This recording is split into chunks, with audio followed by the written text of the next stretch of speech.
इनकी इसको मतलब इसकी वजह से क्या-क्या प्रॉब्लम्स हो सकती हैं? पीसीओएस हमें किन-किन चीज़ों की तरफ ले जा सकता है? तो एक तो जो सबसे पहले हमने बताया मेंस्ट्रुअल इर्रेगुलैरिटी, दूसरी चीज़ जो बहुत कॉमन है वो है इनफर्टिलिटी या सबफर्टिलिटी हम जैसे कहते हैं। हमारे पास बहुत सारे कपल्स आते हैं और जिनमें सबसे पहली रीज़न जो आ रही होती है वो पीसीओएस आ रही होती है।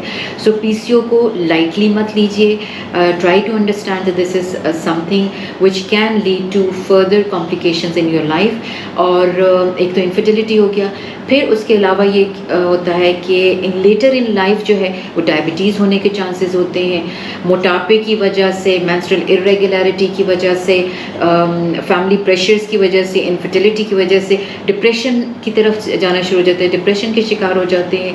तो इन सब चीज़ों को जो है वो अगर हम बहुत सारी मतलब अपनी एक्टिविटीज़ को बेहतर करें, फूड आइटम को बेहतर करें, अपनी हेल्दी हैबिट्स रखें,